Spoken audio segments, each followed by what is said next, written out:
O tema, o segredo da reforma íntima, me pôs a pensar. E a primeira pergunta que eu me fiz é: por que não tem espírito puro fazendo palestra no movimento espírita? Porque o ideal seria que um anjo estivesse aqui nos ensinando os segredos da reforma íntima. Mas eu entendi que é uma reserva de mercado. Se os anjos se meterem a fazer palestra e fazer as atividades espíritas, nós não teremos nenhuma oportunidade de servir, porque eles vão ocupar todas as frentes de trabalho e não haverá mais serviço para nenhum de nós. Então, já quero pedir desculpas, porque quem vem aqui falar sobre os segredos da reforma íntima é alguém que ainda não a realizou. É alguém também que está em luta com as suas próprias imperfeições e é alguém que está buscando também a própria reforma íntima sob as luzes do Evangelho e da doutrina espírita. Mas o primeiro segredo da reforma íntima é o seguinte: imagine que você vá a Guarulhos, pegue o avião e depois que o avião decolar, o comandante diga: teremos que fazer um reparo no ar. Reforma íntima, então, é fazer o reparo de um avião que já decolou. Nós precisamos ter consciência disso. Você não vai paralisar a sua evolução para fazer a reforma íntima. Você não irá abandonar o seu espaço, seu ambiente de dever e de trabalho para poder se melhorar. E o fato de ser imperfeito não é uma desculpa para você abandonar o seu dever. Porque Deus não espera que você se torne perfeito para fazer o que tem que fazer. Porque sabe que é fazendo o que você tem que fazer que você se torna perfeito. A nossa vida, a nossa encarnação é o meio do nosso aperfeiçoamento. E precisamos ter consciência disso. Muita consciência disso. De modo que se você está aguardando ser melhor para trabalhar, a notícia não é boa. É melhor você trabalhar e aguardar ser melhor. Porque à medida que você trabalha, o trabalho age em nós mesmos. E sem que você perceba, a cada dia de trabalho na seara do Cristo, você se tornará um espírito melhor. Esse é o segredo.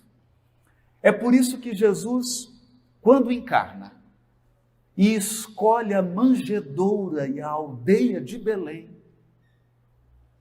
já começa nos dando a lição grandiosa do Evangelho. A grande lição: não importa de onde você veio, não importa de que situação kármica você está vindo, não importa a quantidade de imperfeições que você ainda carrega, porque o ponto de partida não é o que vai definir seu ponto de chegada. Nós somos espíritos imortais, criados para a felicidade e para a pureza. Portanto, o nosso destino é a pureza, é a bem-aventurança espiritual. De modo que se você começa no mínimo, começa realizando imperfeitamente, você está também partindo da manjedoura.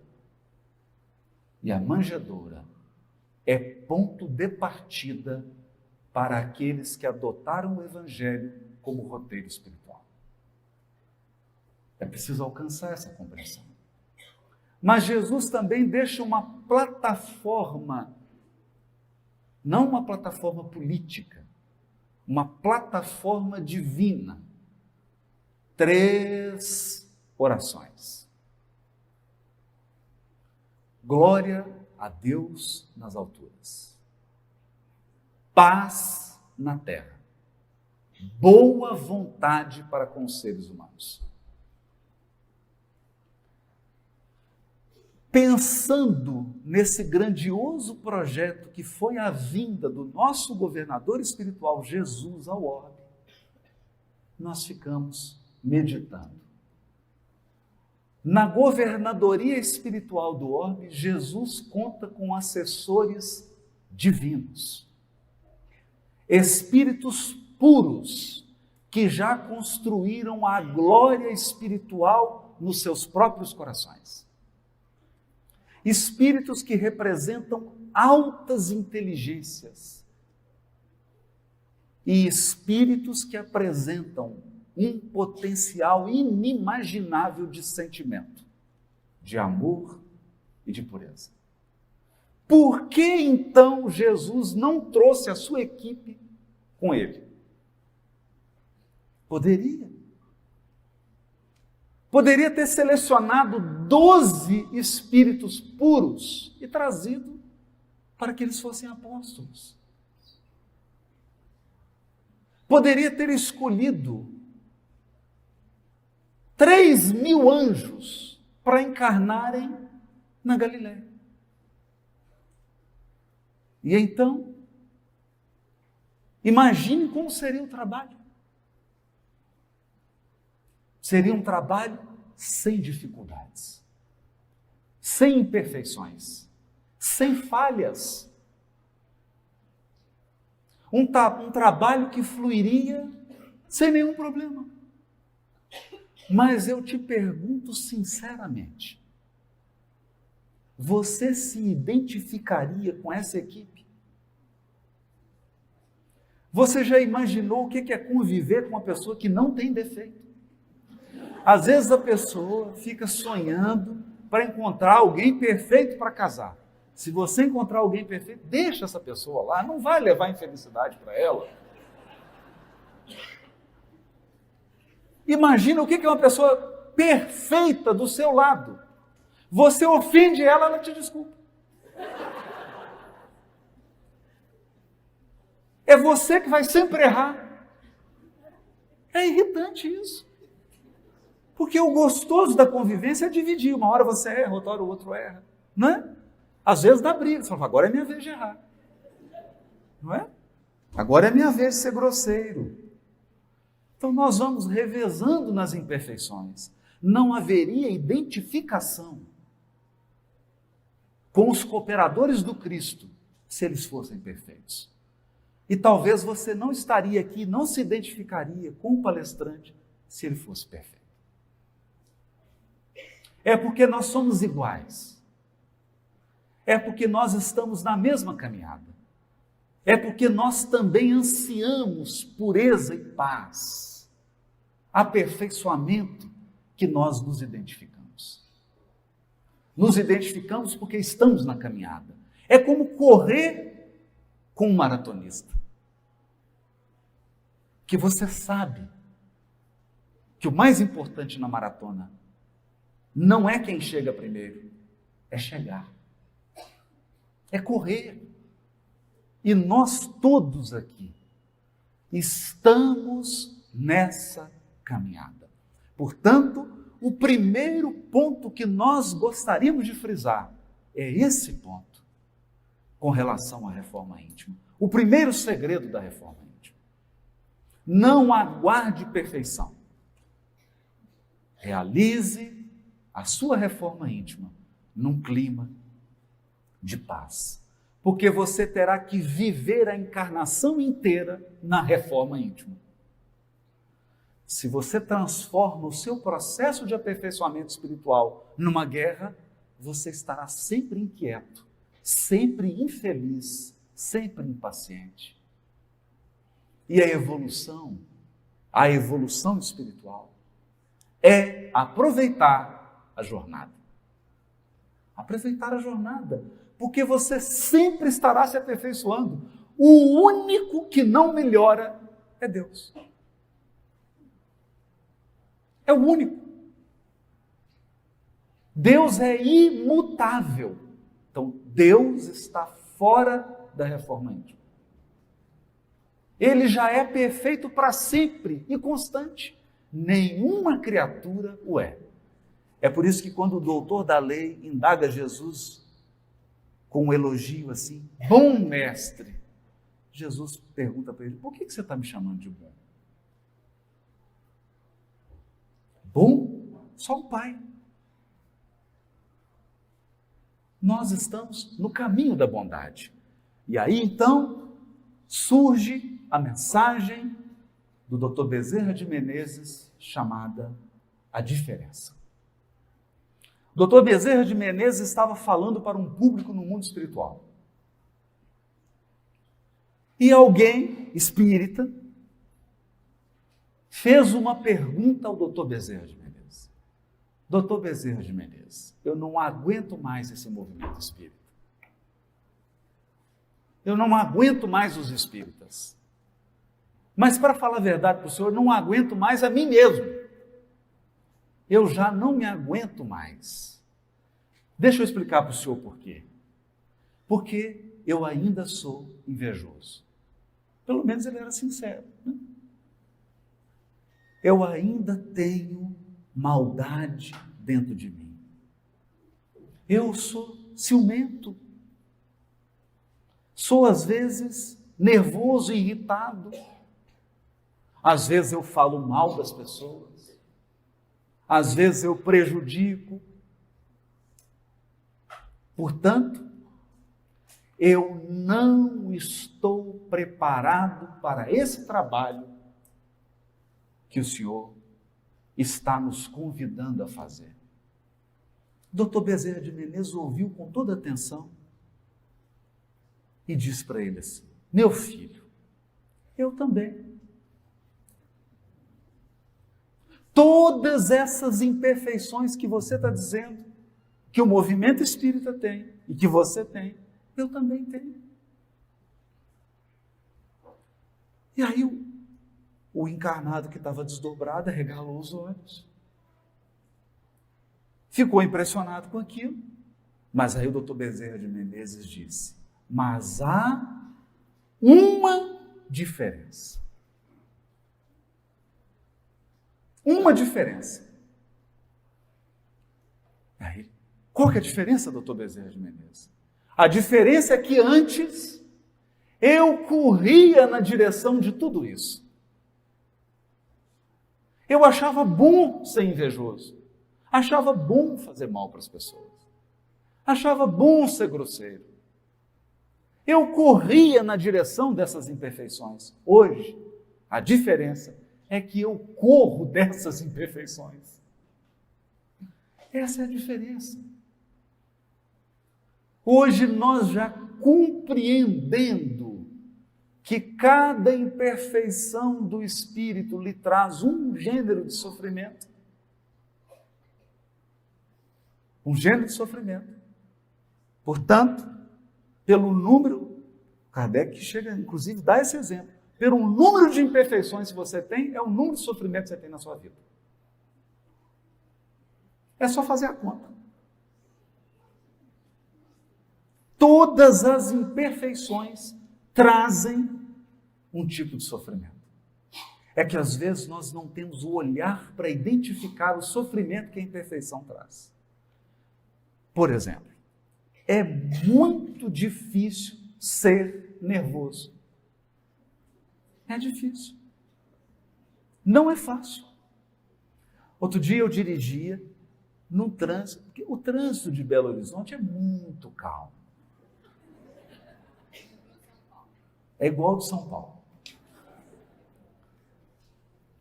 Só que lá em Belo Horizonte eles são mais nervosos. Então, eu dirigi o carro, levando meu filho para a escola. E alguém entrou, mas fechando, quase batendo no carro. Então, naquele momento, veio à tona meu passado espiritual.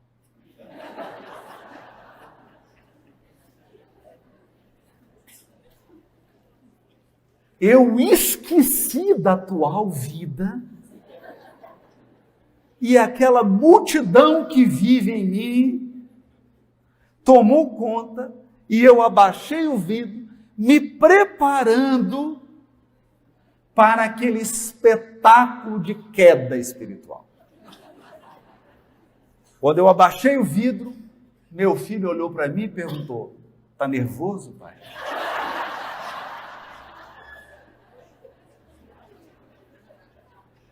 E aí eu olhei para ele,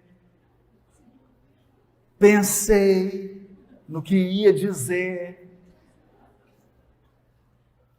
e só balancei a cabeça. Sabe o que ele disse? É bom ter um fiscal em casa. Ele olhou para mim e disse assim: "E se ele for alguém que vai nas suas palestras?"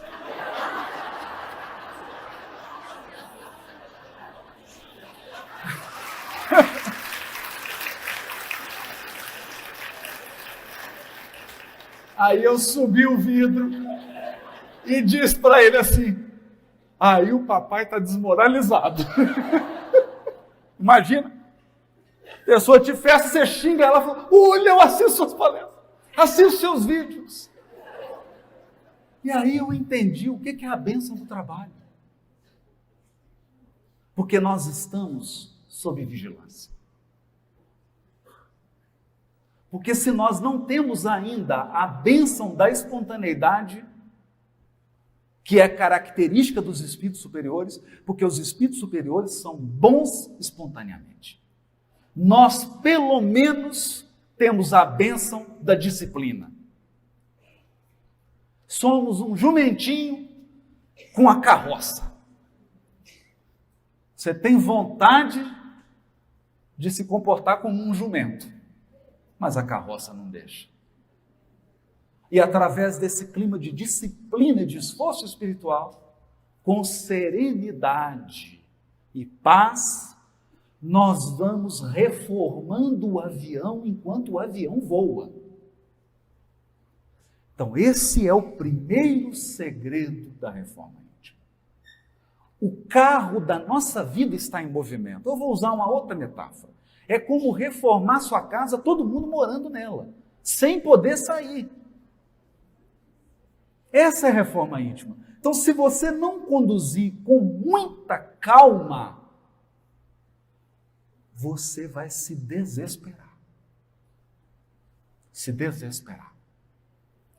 É assim e por esta razão que os Espíritos nos esclarecem que um dos elementos da caridade é a indulgência. Indulgência é assim: você faz uma coisa e aí quem te ama fala assim: ele está nervoso, aí não dormiu bem, está com um problema. Então as pessoas que nos amam, elas têm uma cota maior de tolerância para com aquelas partes de nós que ainda não foram iluminadas. E quem é capaz de viver sem indulgência? Qual relacionamento humano sobreviveria sem indulgência? Nós não pensamos nisso. E a indulgência que nós recebemos é também aquela que nós damos. É a que nós damos. Quem é mãe, quem é pai, sabem disso. Com um filho, você tem que ter altas doses de indulgência. Porque se você quiser corrigir todas as imperfeições ao mesmo tempo, você vai enlouquecer seu filho ou ficar louco. E a vida vai perder o sabor. Vai perder o sentido. Há de ter felicidade também na jornada. Na jornada. É por isso que o Chico dizia, com toda a simplicidade e com seu jeitinho de interior, ele falava assim: eu me sinto como um verme, como uma lesma que rasteja. Aí ele fala: nossa, coitadinho. Mas olha como é que ele completa: uma lesma que rasteja sempre para frente. sempre para frente.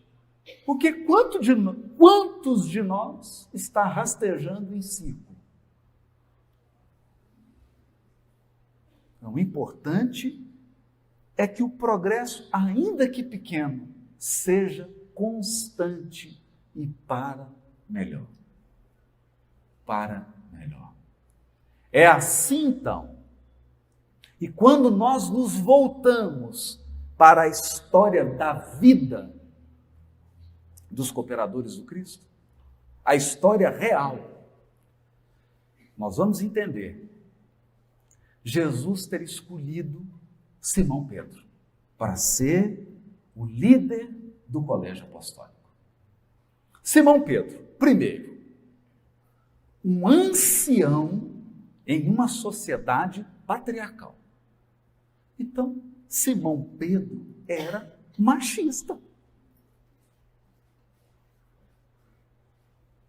Nós precisamos entender isso. Por exemplo, ele não aceitou Maria Madalena, depois que ela se converteu, trabalhar com eles na casa do caminho.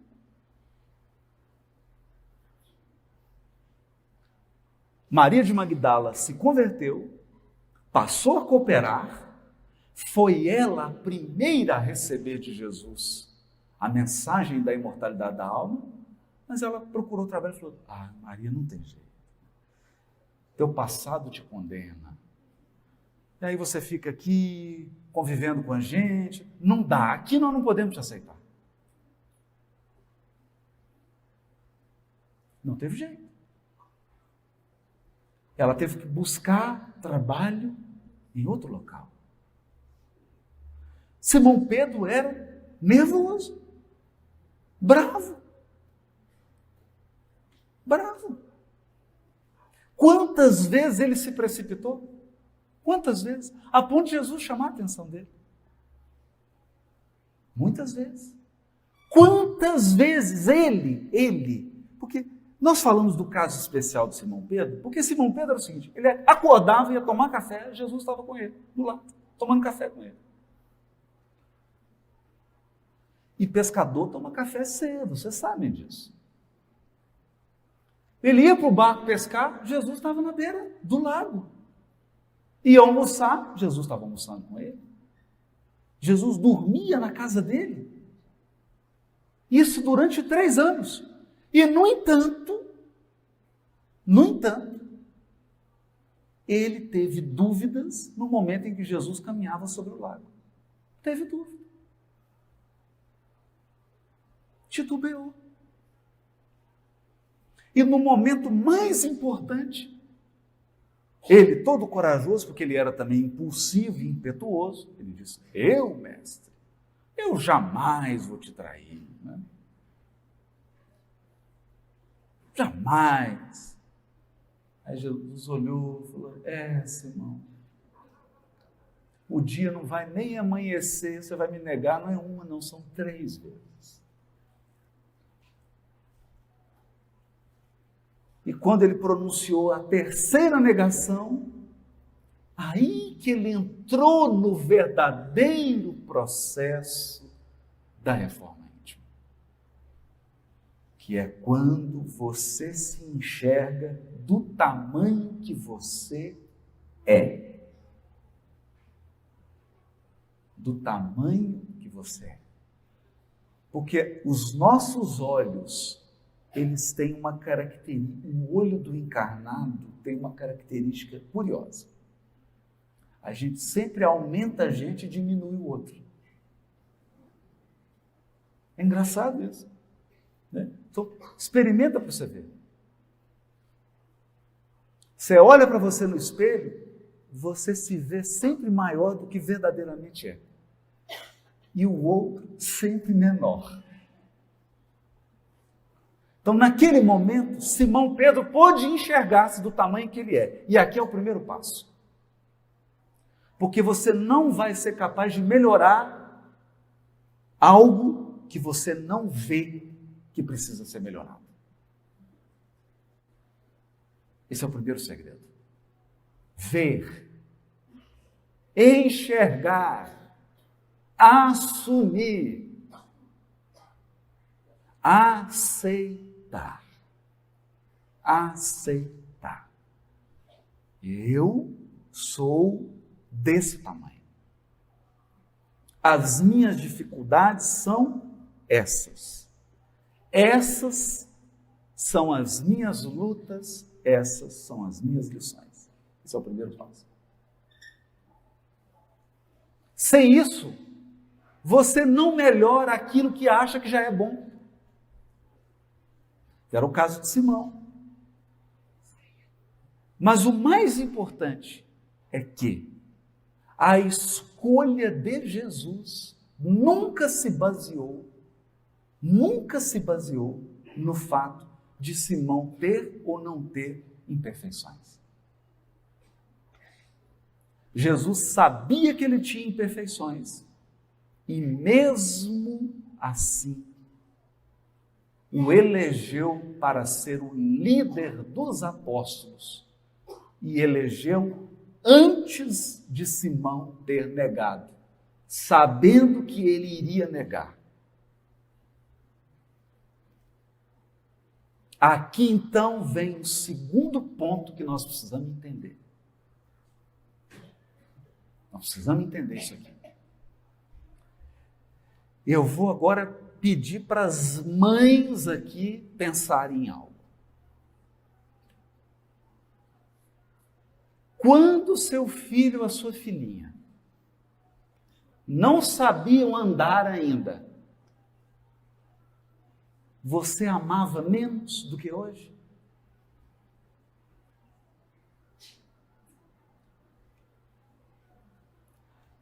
Qual mãe passa a amar mais o filho porque ele ficou melhor? Não. A mãe ama e ponto final. Mãe ama, ponto final. A experiência mais maravilhosa que eu tive na vida com relação a isso foi quando eu estava à frente de uma vara criminal, presidindo, coordenando a cadeia pública de uma comarca. Por quê? Porque aí eu me dei conta de que todos os presos, na sua maioria, claro, têm mãe.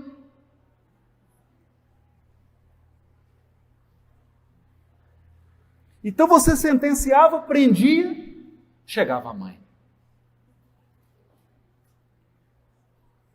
Chegava a mãe. E aí eu pude testemunhar o que é realmente o amor. O amor. Porque o amor verdadeiro, ele não espera que o ser amado seja perfeito ou que ele melhore para amar. Isso não é amor, isso é concurso. Isso é concurso. Você fala, não, fica melhor, porque aí você faz a prova, vai ter um desempenho. O amor não aguarda desempenho. O que isso quer dizer? Isso quer dizer que você já é amado, ponto final. Você sempre foi amado. Sempre. E não há nenhuma tolice, não há nenhuma estupidez, não há nenhuma maldade, nenhuma crueldade que você vai ser capaz de fazer que vai diminuir 1 centímetro no amor que Deus tem por você. Então, não perca seu tempo de provocar Deus. Tudo que você fizer de bobagem, de loucura, de crueldade, só vai trazer sofrimento para você. Mas o amor de Deus não vai mudar nada. Nada. Você não tem que virar um anjo para ser amado. Você já é amado.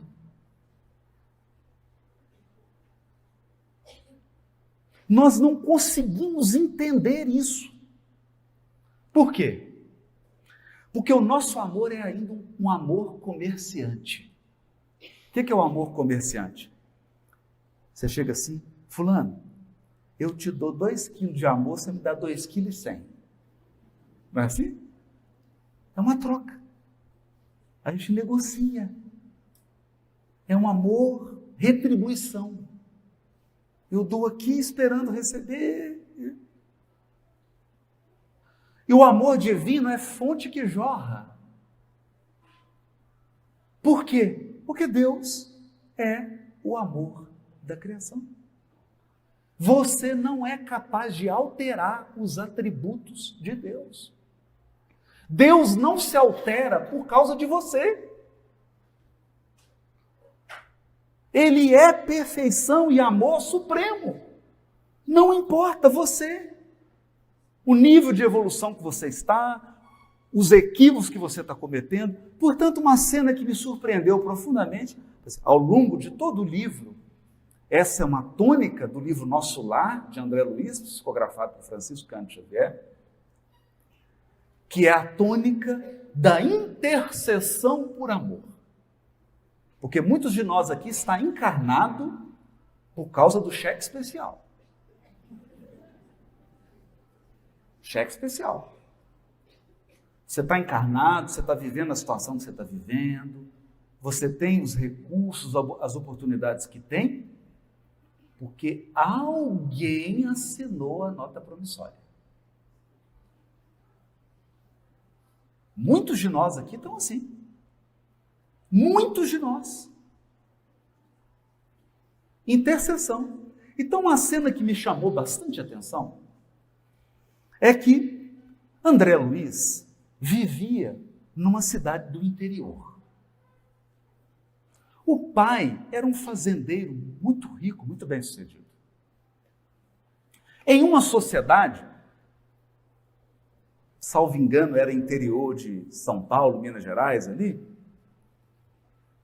o pai vivia numa sociedade patriarcal. Então, a esposa era do lar, ele, poderoso, bem-sucedido, um filho fazendo medicina no Rio de Janeiro, e o pai tinha 2 amantes. 2. E a mãe ali, dedicada ao lar, dedicada à família, dedicada ao filho, cumprindo os deveres que Deus colocou nas mãos dela. Porque o compromisso dela não era com o pai de André Luiz, nem com André Luiz. O compromisso dela era com Deus. Então, ela desempenhou. Resultado. O filho estudioso, doutor, estudou no Rio de Janeiro, vai para Umbral, fica 8 anos. O pai, com as 2 amantes, vai para um lugarzinho um pouquinho menos estrela do que o Umbral. Mais baixo um pouquinho. Com as 2 amantes, claro. E a mãe? A mãe vai para uma colônia superior ao nosso lar. E aí a gente fica superior ao nosso lar.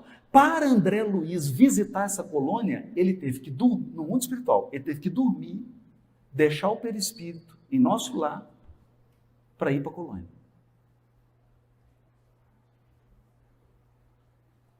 Vê a mãe.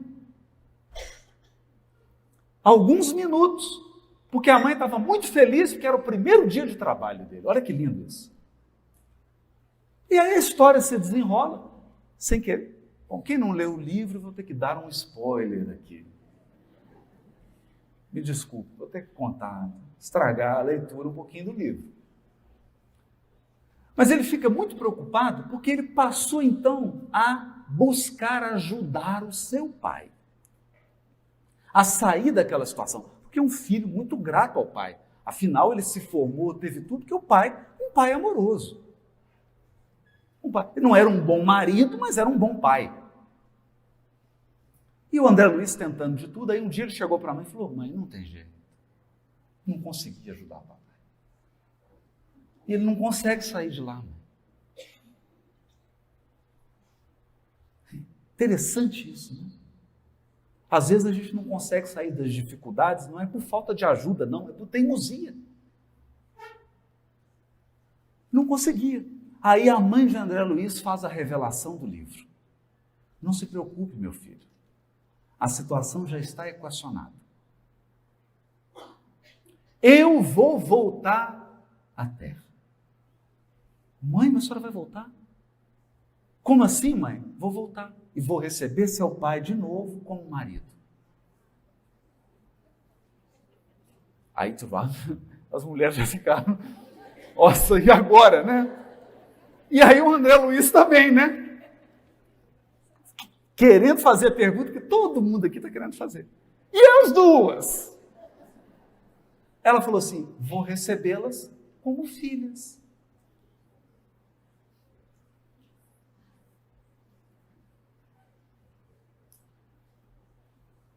O André Luiz ficou olhando para aquilo. E aí nós entendemos os mecanismos de amor da justiça divina. Querem ver? Querem ver? Ele vai casar, o pai de André Luiz. Já deve estar aí encarnado, já. Né? Se não é, que já está até mais velho, né? Pode estar aí, em algum lugar aí do Brasil. 2 filhas lindas, que ele só ensinou coisa errada. E quando elas chegarem na adolescência? Esse pai vai ficar calvo. O cabelo vai embranquecer todo. Porque na hora que elas chegarem na adolescência, o que vai acontecer? Vai aflorar nessas 2 moças todos os vícios que ele construiu. Todos os vícios que ele criou. Só que não foi ele que incutiu no coração delas esses vícios. É da lei que, pelo amor, seja ele agora o educador das 2. Claro. Porque não pode ser assim, eu complico e alguém vem resolver para mim. Não pode. Não pode ser assim. Então você vai ver aquele pai ciumento. Porque pai ciumento. Imagina o casamento dessas 2. O pai tem que entregar. Vocês já viram essa cena? Vai entrando assim, aí o pai tem...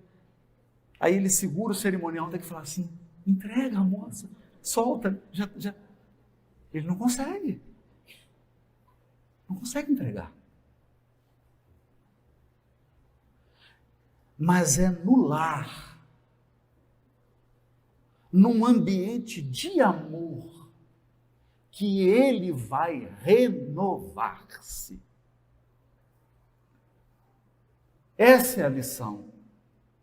Essa é a lição. A transformação dele e das 2 que virão como filha dele se dará no ambiente sagrado e amoroso de um lar. É por isso que nós precisamos ter um olhar especial para os lugares onde Deus nos colocou. E nem sempre nós temos.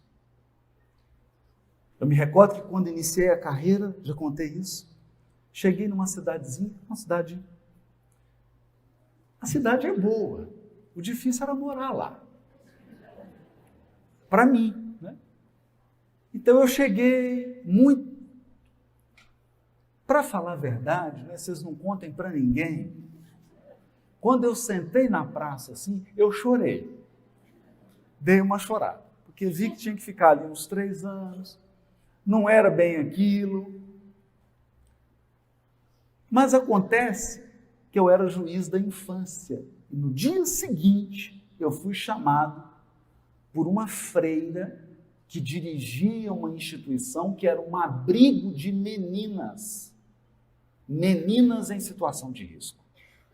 Quando a família está desestruturada, meninas que às vezes não tinham pai, não tinham mãe, e aí aquela instituição, uma instituição católica, muito boa, acolhia aquelas meninas. Então a freira me chamou, né? Me chamou lá, porque queria apresentar a instituição, queria conversar sobre os problemas. E aí eu cheguei, quando ela abriu a porta, que ela olhou para mim, ela viu aquela tristeza. Né? Dava para perceber, né?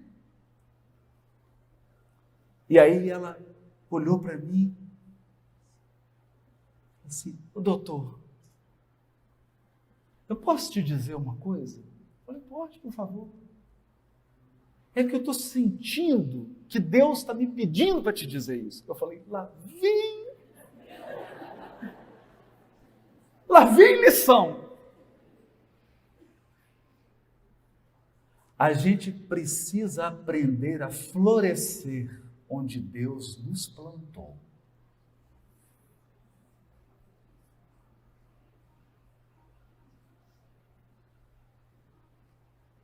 E eu fiquei sem fala. Falei, senhora tem um café aí? Mineiro, quando está em dúvida, quando não está também, toma um café. Né? Pediu um café. Aprender a florescer onde Deus nos plantou. Esse é o segundo segredo da reforma íntima. Não espere o jardim ideal para você florescer.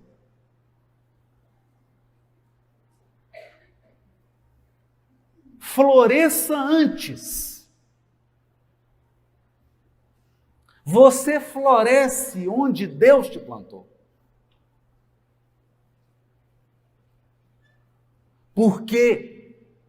Não é para você ficar vaidoso, não. Mas talvez, onde você está, seja a última esperança de Deus. Talvez você seja a última esperança do Criador, onde você está.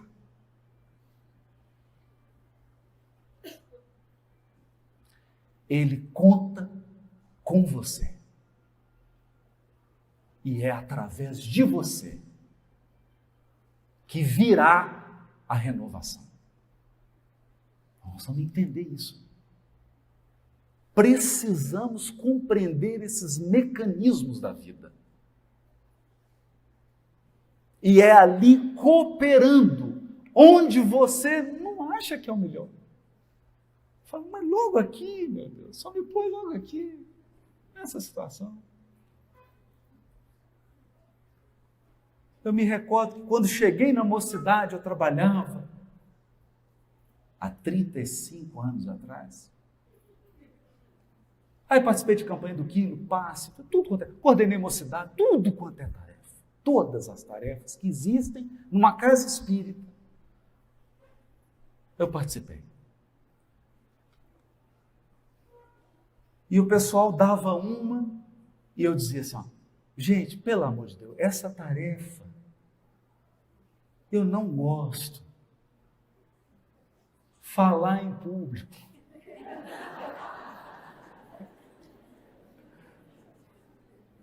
Eu não gosto de falar para público grande.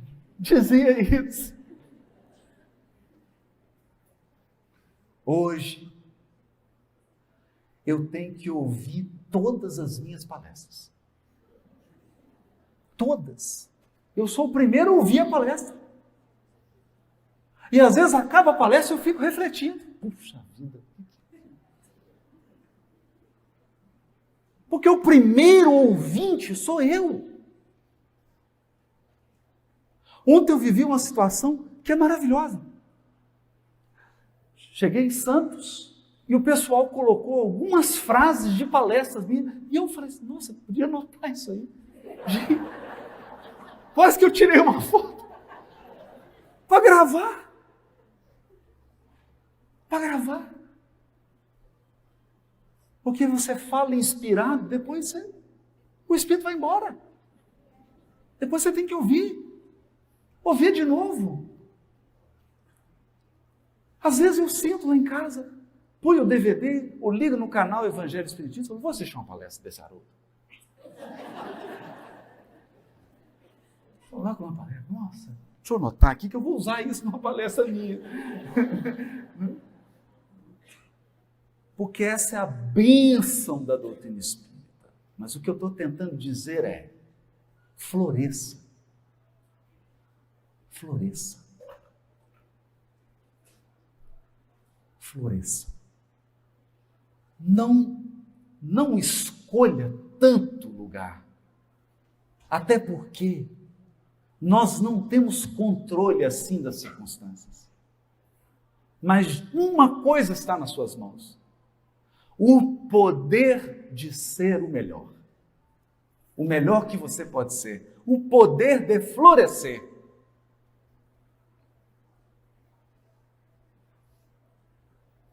E aí você dará a sua contribuição pessoal, intransferível, única, onde Deus te colocou. Eu não me esqueço disso. E todas as vezes que alguém me diz assim, mas essa é uma tarefa pequena, tarefa grande é falar para um tanto de gente. Aí eu fico assim, né? Eu fico pensando em Alcione, do livro Renúncia. Eu fico pensando em Lívia, a esposa de Públio Lentulus. Eu fico pensando na escrava Ana. Eu fico pensando na mãe de André Luiz. E eu falo assim, o que é ser grande nesse mundo? O que é ser grande? Diante desses espíritos que aos nossos olhos preconceituosos, aos nossos olhares distorcidos, acreditam que essas pessoas viveram uma vida pequena. E hoje são elas almas iluminadas. Por quê? Porque floresceram com todo o potencial onde foram plantadas. Onde foram plantadas. Um segredo é, ninguém é fiel no muito se não foi fiel no pouco. Se você não floresceu no pouco, você não vai florescer no muito.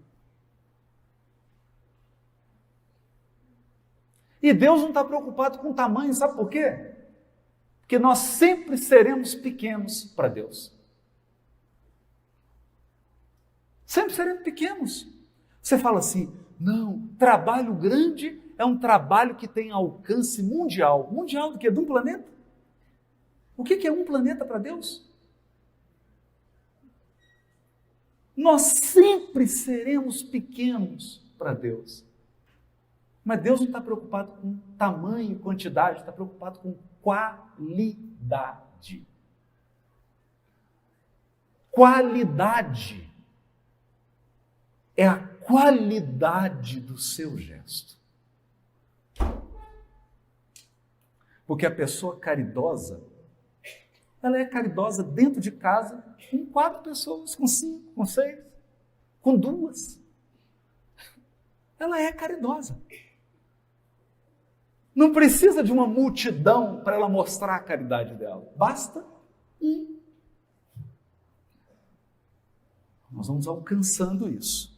Agora, eu queria falar aqui de umas armadilhas da reforma íntima.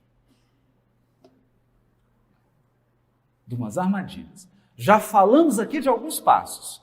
Humildade, reconhecer a imperfeição, fazer a reforma íntima com paz, com tranquilidade, porque você está reformando um avião que está voando.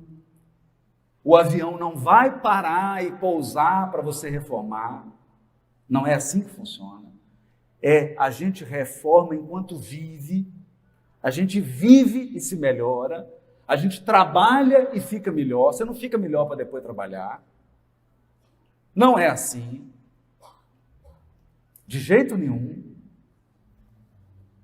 Mas aqui tem uns segredos que nós precisamos ficar atentos.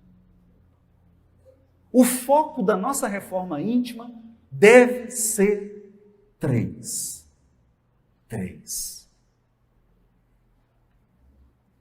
Nós temos que atentar para 3 elementos.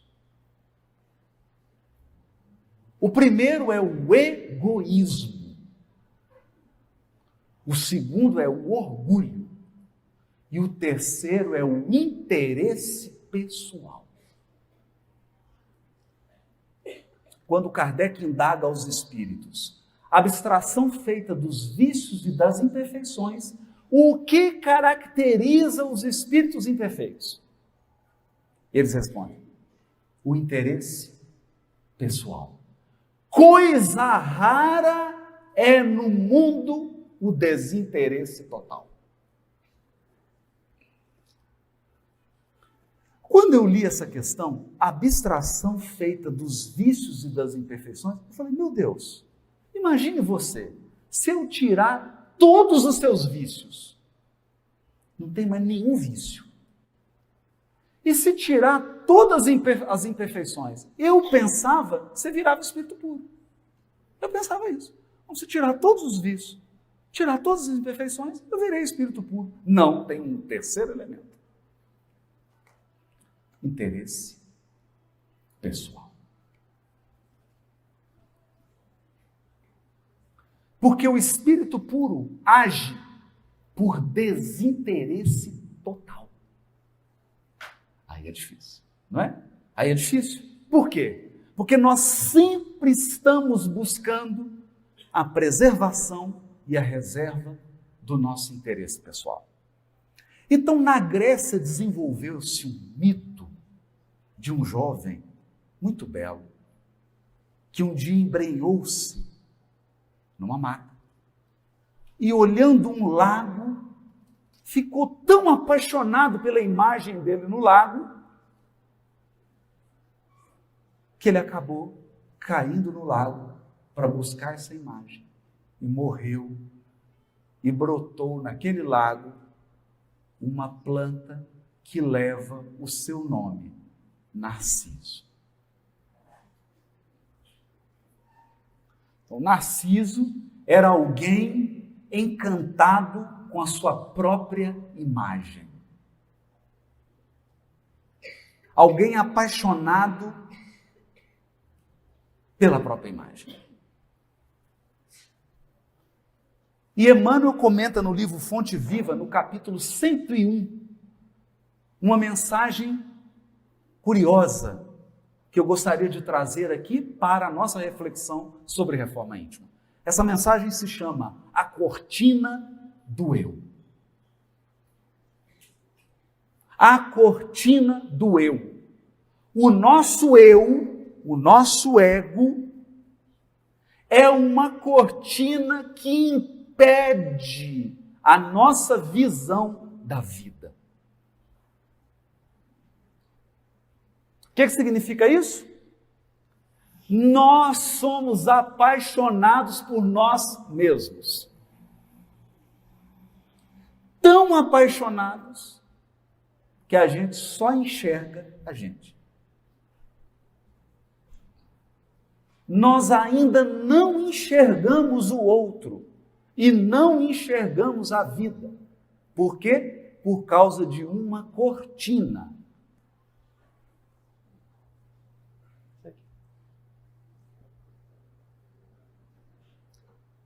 É a cortina do eu. E Emmanuel diz assim, em verdade, ele dita essa mensagem comentando o versículo 21 do capítulo 2 da carta de Filipenses. Na carta de Filipenses, Paulo de Tarso escreve: pois procuram atender os seus próprios interesses e não os interesses de Jesus Cristo. Paulo aqui comentava sobre os maus trabalhadores. Ele falava dos servidores imperfeitos da seara do Cristo. E aqui ele dá a característica da imperfeição desses servidores. Esses servidores trabalhavam para Jesus, amavam Jesus, aplaudiam Jesus. Você fala o nome de Jesus, ele arrepia, ele chora, ele fica emocionado. Mas então por que ele é um servidor imperfeito? Ele é um servidor imperfeito porque ele busca seus próprios interesses. Ele não está buscando os interesses do Cristo. Então Emmanuel descreve assim: em verdade, estudamos com o Cristo a ciência divina da ligação com o Pai. O que nós estamos fazendo aqui hoje, nesse calor? Num sábado à tarde. Podia estar numa sorveteria, com uma bermuda. Estamos aqui ouvindo reforma íntima, doutrina espírita, evangelho. Por quê? Por que nós estamos aqui? Sabe por quê? Porque nós estamos aprendendo com Jesus a ciência divina da ligação com Deus. Essa é a mensagem central do Evangelho. O Evangelho quer que nós estejamos em comunhão com Deus, porque o dia que você atingir a comunhão com Deus, você nunca mais se sentirá sozinho. Você nunca mais sentirá solidão.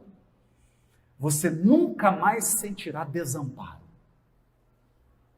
Você irá vencer qualquer dificuldade, porque sentirá Deus com você permanentemente. Você quer isso? Quer? Eu quero. Eu quero. Mas isso é uma ciência divina. Isso aqui demora muitas encarnações para você chegar nesse estágio dessa comunhão com Deus. Primeiro você começa com internet de escada, que é pelo menos o estágio em que eu me encontro. De vez em quando dá sinal. Aí dá um pauzinho de sinal assim e eu consigo uma conexão com Deus. Aí eu fico animado, fico cheio de esperança, agora eu vou vencer. E aí o sinal cai. Geralmente na hora do download. Que você está com a conexão e você pergunta assim, o que eu devo fazer? Caiu o sinal. Aí você progride espiritualmente e consegue uma conexão 1G. Não é 1G, não, é 1G. E já é uma conexão um pouquinho melhor. E aí você se aperfeiçoa, reencarna, sofre, luta, trabalha, e agora você tem uma conexão 2G. Boa demais. Você está passando ali e você consegue sentir a presença divina. Consegue sentir o amparo. Você sente a intuição, é por aqui que eu tenho que ir. E aí você se aperfeiçoa. E aí começa a participar do nível dos espíritos superiores, que é uma conexão 3G. Conexão 3G é uma beleza, gente. Você faz download, assiste vídeo no YouTube, vídeo longo. São aqueles espíritos que conseguem permanecer conectados por muito tempo. Por muito tempo. E eles emanam uma paz, uma certeza de que Deus está no comando. De que Deus está no comando. Então, eles progridem mais ainda. Aí vem a internet 4G. 5, 6. E de vez em quando aparecem uns espíritos que parece que tem uma antena só para eles. É conexão direta, sem queda, baixa um DVD em meio segundo. Conexão. Mas é isso que nós estamos aprendendo. Nós estamos aqui num curso para melhorar nossa banda de internet. Nossa conexão. Conexão com Deus. Aí ele diz assim: por trás da cortina do eu, conservamos lamentável cegueira diante da vida. Por que o nosso ego é uma cortina? E esse é o grande desafio da reforma íntima. Sabe por quê? Porque eu olho para todo mundo me procurando. Deixa eu ver se tem alguém parecido comigo. Ah, esse aqui fulano tem esse gosto. Ele torce para o mesmo time que o meu. Não, aquele ali, nossa, aquele fala igual a mim. Ele pensa como eu, entende? Tem o mesmo gosto que eu. Então nós olhamos para as pessoas procurando a gente mesmo.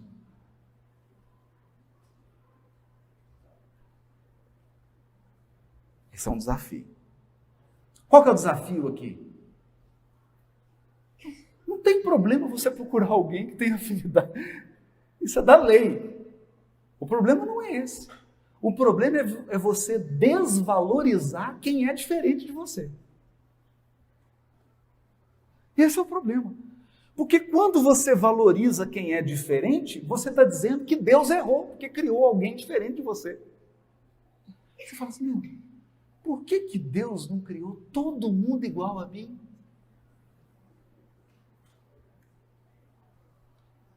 Hã? Agora, fala sério. Você já pensou uma São Paulo cheia só de você? Hã? Aí você sai, vou assistir uma palestra, é você que está falando. Você vai na padaria, o atendente é você. Você vai no restaurante, é você que vai servir o prato. É você que fez a comida. Você vai casar com a pessoa, é você. Tem um filho, é você. Só tem você. Imaginou que mundo agradável? Que coisa assim animadora. Um mundo em que todo mundo parece e é igual a você. Até fisicamente. O que ia acontecer? O que ia acontecer? Você não ia aguentar você. Então aqui a gente percebe que se nós estamos procurando comunhão com Deus, nós precisamos nos esforçar para entender a perspectiva de Deus. E aí eu volto aqui.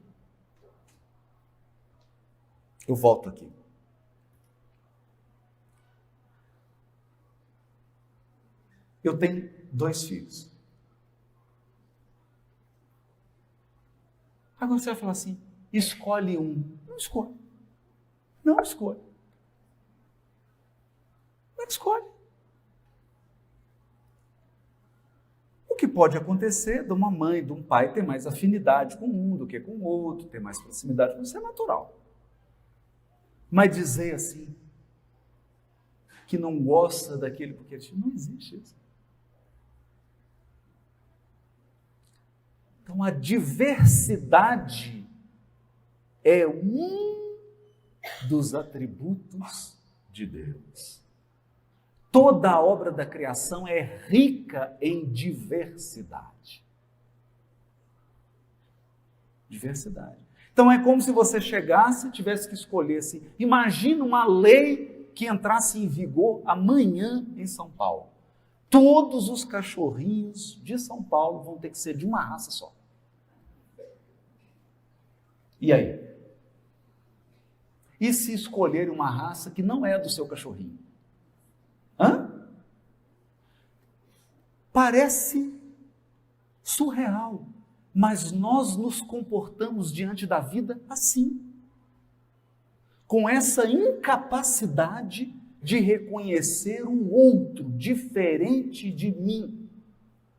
Por quê? Porque tem uma cortina do eu impedindo a minha visão. Eu não consigo ver por causa da cortina do eu. E Emmanuel prossegue. Examinemos imparcialmente as atitudes que nos são peculiares nos próprios serviços do bem. Olha só, ele está dizendo assim, vamos examinar o trabalho no bem, de que somos cooperadores iniciantes, e observamos que mesmo aí, em assuntos de virtude, a nossa porcentagem de capricho individual é invariavelmente enorme. Nós somos servidores, trabalhamos no bem, mas com muito capricho. Capricho são exigências descabidas. São exigências que não são razoáveis. Isso é um capricho. Aí ele dá um exemplo. A antiga lenda de Narciso permanece viva em nossos mínimos gestos, em maior ou menor porção. Em tudo e em toda parte, apaixonamo-nos pela nossa própria imagem. Olha isso. Em tudo e em toda parte. Nós nos apaixonamos. Nossa, mas essa instituição, ela é tão parecida comigo. E aí você se apaixona com aquela instituição. Então a gente sai pelo mundo procurando espelho. Espelho, espelho meu. A cortina do eu. Nos seres mais queridos, agora olha aqui o mecanismo. Amamos a nós mesmos, porque se os nossos familiares demonstram pontos de vistas diferentes dos nossos, ainda mesmo quando superiores aos princípios que esposamos, instintivamente enfraquecemos a afeição que lhes consagrávamos. O que significa isso? Enquanto a pessoa está pensando igualzinho a gente, nós damos afeição. Quando ela começa a pensar melhor, aí a gente retira a afeição. Instintivamente.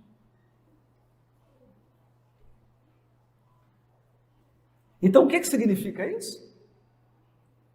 Significa um fenômeno muito curioso na reforma íntima. Quando você começar a melhorar, algumas pessoas vão passar a te amar menos. E essas pessoas são as mais próximas de você. Por quê? Porque enquanto você era igualzinho a elas, o amor jorrava como uma cachoeira. Aí você melhorou. Você não reflete mais a pessoa integralmente. Aí ela tira um pouquinho de amor. Ela puxa um pouquinho. E a gente faz isso também. Mas, gente, a pessoa melhorou. Por isso mesmo. Ela melhorou, deixou de ser igual a mim. Então, redução da afetividade. É natural isso. Nós temos que estar preparados para isso e nós temos que estar preparados para não fazer isso. Para não fazer isso. A nossa dose de amor deve permanecer constante. Mesmo que o outro mude para pior ou para melhor. Esse é um segredo da reforma íntima. Emmanuel está dizendo aqui. Nas obras do bem a que nos devotamos, estimamos, acima de tudo, os métodos e processos que exteriorizam o nosso modo de ser e de entender. Porquanto, se o serviço evolui ou se aperfeiçoa, olha isso, se o serviço evolui ou se aperfeiçoa, refletindo o pensamento de outras personalidades acima das nossas, aí o que acontece? Operamos, quase sem perceber, a diminuição do nosso interesse para com os trabalhos iniciados. Não é curioso isso? Hoje, a coisa que eu tenho mais medo numa casa espírita é quando ela melhora. Quando uma casa espírita melhora, muita gente sai da casa espírita. Por quê? Porque ela melhorou. E a casa melhorou e ela não reflete mais aquelas personalidades que fundaram a casa, que foram os trabalhadores. Evoluiu, aí a pessoa, ela diminui o interesse. Ela não fala, aí ela passa a frequentar menos. Ela não vai mais nas atividades. Ela não vai dizer isso. Mas quando ela desencarnar, não precisa dizer, porque está no perispírito. Aí os benfeitores perguntam assim, pois é, você deu uma diminuída de interesse lá no trabalho, né? Eu falei, mudou muito, eu sei, meu filho, melhorou muito, né? Nós tiramos o interesse. Como é que é difícil? É uma ciência. E quem enfrenta a reforma íntima vai sofrer isso. Porque reforma íntima não é melhorar? É melhorar. Aí você tem um tanto de gente que está do seu lado aqui, até você melhorar. E quando você melhora, elas não se identificam mais com você. Por quê? Porque você evoluiu. Sem perceber, elas tiram o interesse. Perdem o interesse. Né? Aceitamos a colaboração alheia, mas sentimos dificuldade para oferecer o concurso que nos compete. Agora, essa aqui eu acho ótima. Olha o que o Emmanuel diz.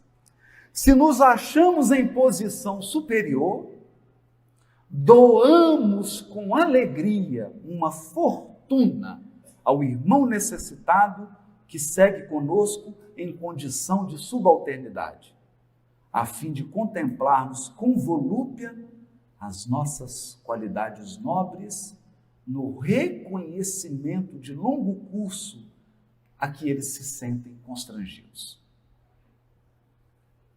Então, você está numa posição melhor, aí você ajuda e a pessoa te agradece. 1 ano, 2, 3, 4, 5, 10 anos te agradecendo. E você sente o prazer, por quê? Porque você foi generoso.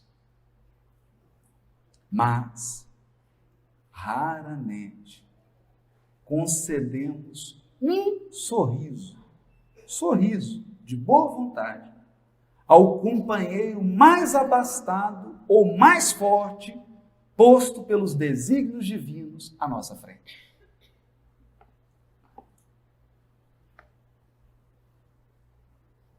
Não é curioso isso? Então nós falamos assim, caridade. Vocês já perceberam que toda vez que a gente fala em caridade, a gente sempre imagina ajudando alguém? Caridade, eu doando um agasalho. Você nunca pensa assim, ó, eu não tendo um agasalho e precisando receber. É difícil, né? Você pensa assim, ó, caridade. Eu aqui no grupo espírita, atendendo corações que sofrem. Você não pensa, você deprimido entrando na casa espírita e alguém te ouvindo e te aconselhando.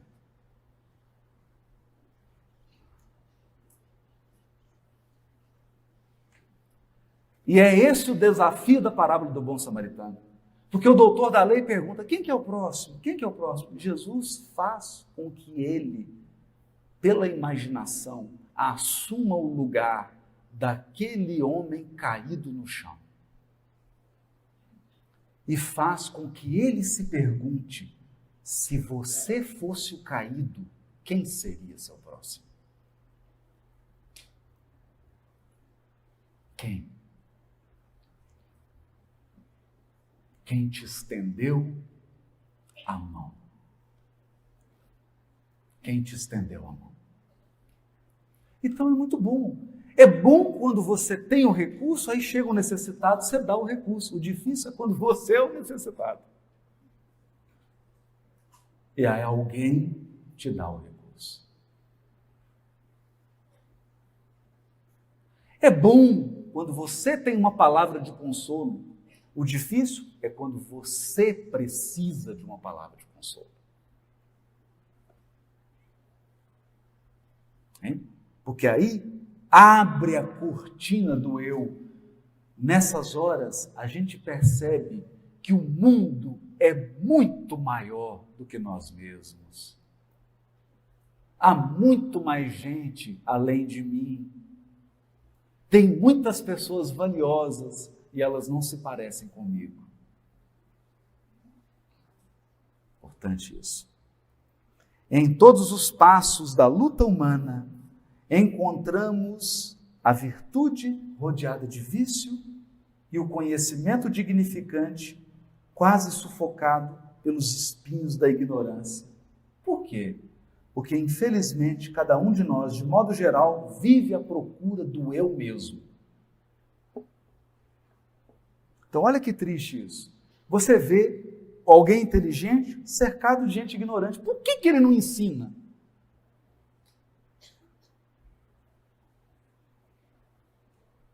Por que ele não compartilha?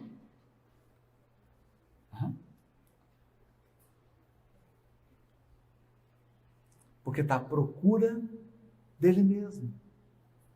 E se ele compartilhar, ele vai ter iguais. Entende? Então, essas são armadilhas que nós precisamos ficar atentos. Aí diz Emmanuel, entretanto, conclui a mensagem de um jeito assim, duro. Emmanuel diz, entretanto, graças à bondade de Deus, o sofrimento e a morte nos surpreendem na experiência do corpo e além dela. O sofrimento e a morte, arrebatando-nos aos vastos continentes da meditação e da humildade, em que aprenderemos pouco a pouco a buscar o que pertence a Jesus Cristo em favor de nossa verdadeira felicidade dentro da glória de viver. Glória de viver. Então, a experiência da morte e a experiência da dor, do sofrimento, ela abre a cortina. Abre a cortina. Nós vamos dizer por quê. Emmanuel costuma chamar a desencarnação de mão niveladora da morte. Mão niveladora da morte. Por quê? Porque o primeiro segundo depois de morto, todo mundo é igual. Todo mundo é igual. Você pensa assim, você acabou de desencarnar e fala, mas eu tenho 300 imóveis em São Paulo. Aí o guia diz assim, tinha. Não tenho. Tinha. Já estão dividindo no seu velório. No velório. Engraçado isso, né? No velório, vocês já viram divisão de bens em velório? Já tem isso. No velório já estão dividindo. no velório já estão divididos. E não é só bem físico não, hein? Tarefeiro espírita também. Desencarnou, no velório dele já estão pondo um substituto. Quem que vai assumir o trabalho dele? O sujeito está velando ainda. Está no velório. Quem que vai continuar? Então, a mão niveladora da morte não tem melhor, não tem pior, não tem igual, tudo igual. Nós desencarnamos igual. Igual. A única diferença é o aproveitamento da encarnação. Por isso tem uma cena muito engraçada no livro Voltei. Essa cena é ótima. O irmão Jacó era doutrinador e bravo. Era um bravo, do início do século, sujeito realizador. Então ele conversava com os espíritos igual um doutrinador de reunião mediúnica que tinha lá na minha terra, lá no Vale do Jequitinhonha. Esse homem era tão bravo que um dia ele deu voz de prisão para um espírito. Você está preso! Bravo. Né? Mas eu fiquei sabendo de um caso em Minas Gerais também, e o sujeito começou a dialogar com o espírito, o negócio ficou problemático, o espírito começou a insultar ele, ele levantou, chamou o espírito para fora para brigar. Nós vamos resolver isso lá fora. Não é? Então o irmão Jacó era desse jeito, né? Conversava com os espíritos, ficava bravo e falava e apontava o dedo. E aí, gente, o irmão Jacó desencarna. E no velório dele foram os dois espíritos que ele doutrinava, que discutiu com ele na reunião. E os espíritos ficaram lá, esperando ele sair do corpo. E um comentando com o outro. Pois é, agora eu quero ver a condição espiritual dele, que ele fala tanto, né? O irmão Jacó desprende do corpo. E cadê a luz, gente? Não tinha. Não tinha. Um homem poderoso, o Frederico Figueiredo, ele foi o homem que trouxe o disco de vinil, dono da Odeon. Ele que trouxe o disco de vinil para o Brasil. Uma fábrica. Era amigo pessoal de Thomas Edison, diretor da Federação Espírita Brasileira, quer dizer, um homem influente. Então lá os espíritos falam, agora não queremos ver, né? Tirar a prova dos nove. Nossa, olha a luzinha dele. Quase não tem luz. Aí um começou a rir e falou, está quase igual a gente. E na hora que o Frederico Figueiredo olha para ele e vê que era aquela luzinha assim, de neon, sabe aquelas de pulseirinha? Aquela luz fraquinha. E ele fica deprimido.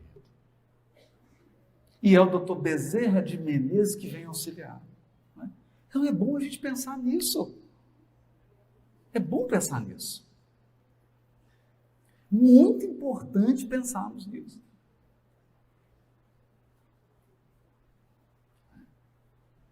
Nesse processo aqui da reforma íntima, que é tirar essa cortina do eu.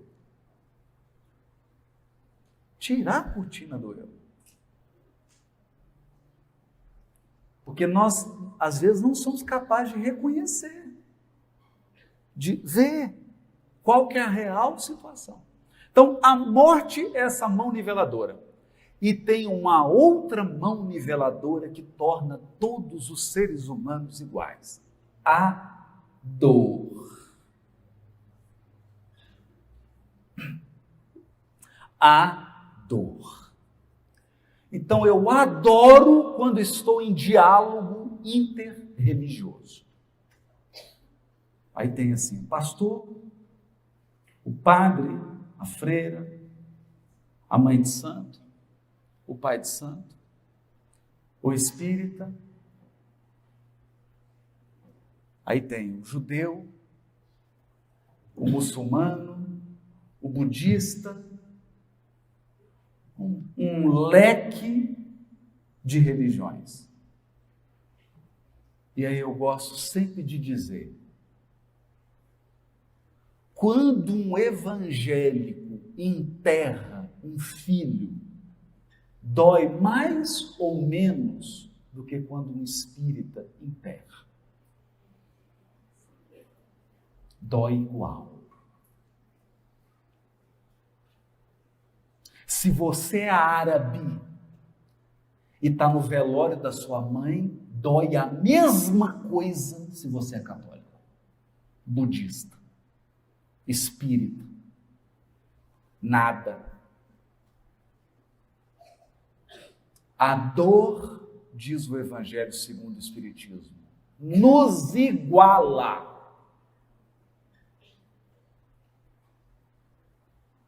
E daí vem a poderosa força da doutrina espírita. A grandiosa força do Espiritismo. Porque o Espiritismo fala para a dor humana.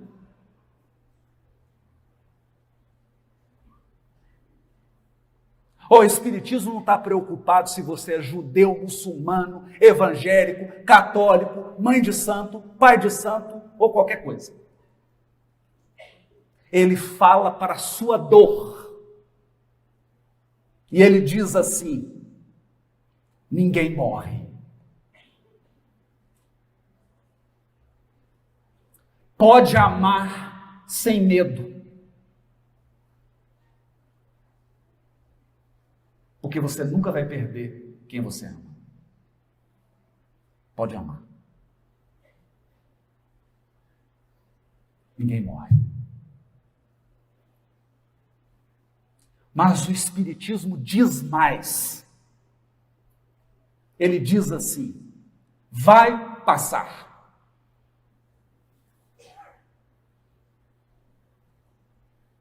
Vai passar.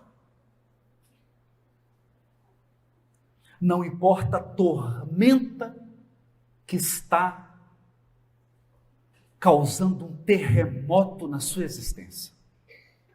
Vai passar. Vai passar. Porque nós somos peregrinos da eternidade.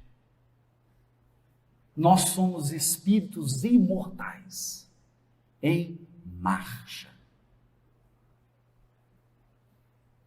Uma marcha surpreendente. Cada trecho da jornada vai te deixar perplexo. Mas você vai sempre prosseguir. Vivo.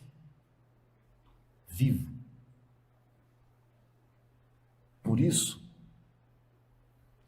a força com que o Espiritismo fala a todos os corações do planeta Terra, sem querer tirar ninguém da religião dele.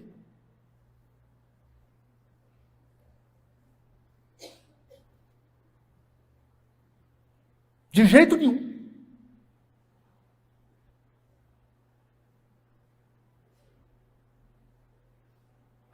O Espiritismo vem apenas trazer um consolo para cada um no lugar onde Deus plantou. Porque às vezes o indivíduo nasceu para ser budista, ele vai ficar lá, deixa ele lá. O compromisso dele é lá, por que você está querendo tirar ele, trazer para o grupo espírita? Não faz isso, gente. Nós já estamos com tanto problema com os espíritas que a gente já tem. Não é? Mas ele leva a força consoladora. Por isso que ele é o consolador prometido. Por que que o Espiritismo é o consolador prometido? Porque ele diz assim: você não morre.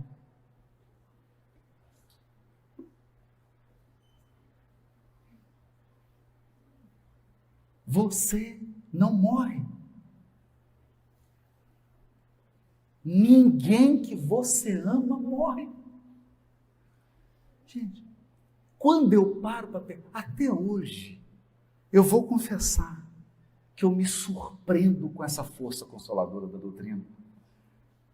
Porque para pensar. O amor não tem fim. Não tem fim. Outro dia eu estava numa reunião mediúnica, manifestou uma entidade e chamou uma pessoa que estava chegando na reunião pela primeira vez. Essa pessoa foi chamada e o Espírito se manifestou, um Espírito feminino, e disse assim: você não mais se recorda de mim com a memória da carne.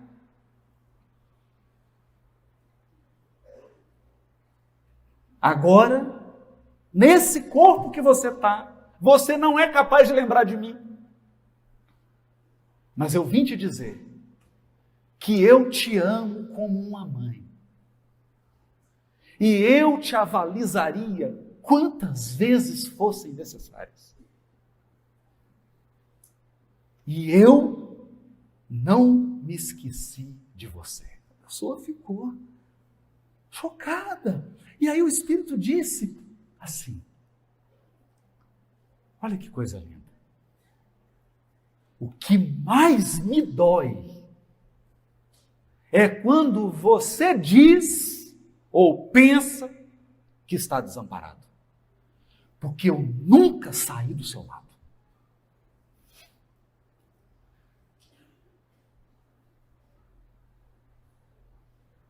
Eu fiquei... Você já imaginou você, mãe, no mundo espiritual, acompanhando um filho, e ele já esqueceu que é seu filho? Esqueceu. Ele não sabe mais quem é você. E às vezes essa pessoa está numa luta, está passando uma dificuldade, porque a encarnação é uma prova atrás da outra. E aí ela se sente sozinha e você está do lado e ela não lembra de você, não te vê e acha que está sozinha. Então eu acho que essa mãe não aguentou. Primeiro dia que o sujeito foi na reunião, os espíritos falaram: é para trazer o fulano para cá. Traz para a reunião, traz aqui para mesa. Trouxeram e a mãe fez um desabafo. Para de falar que você está sozinho. Eu nunca saí do seu lado. E nenhuma das dificuldades que você passou, eu nunca saí do seu lado. Então, desamparado você nunca esteve.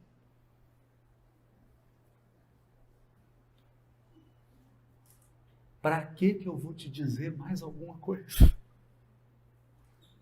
Para quê? O que eu vou te dizer mais? O que eu vou te dizer? Se há o triplo de público desencarnado aqui em relação a nós encarnados.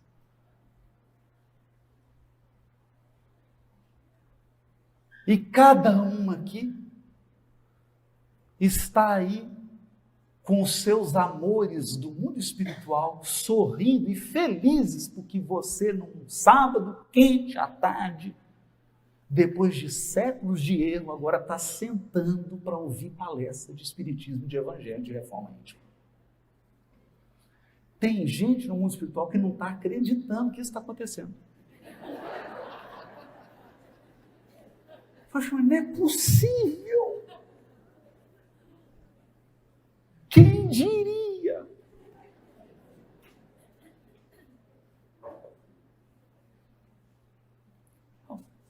É por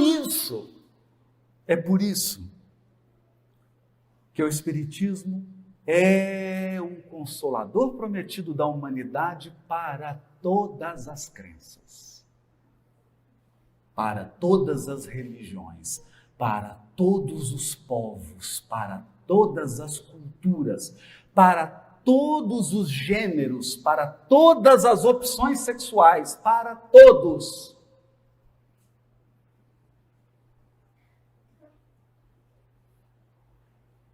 E, por fim, Reforma íntima, sem essa certeza,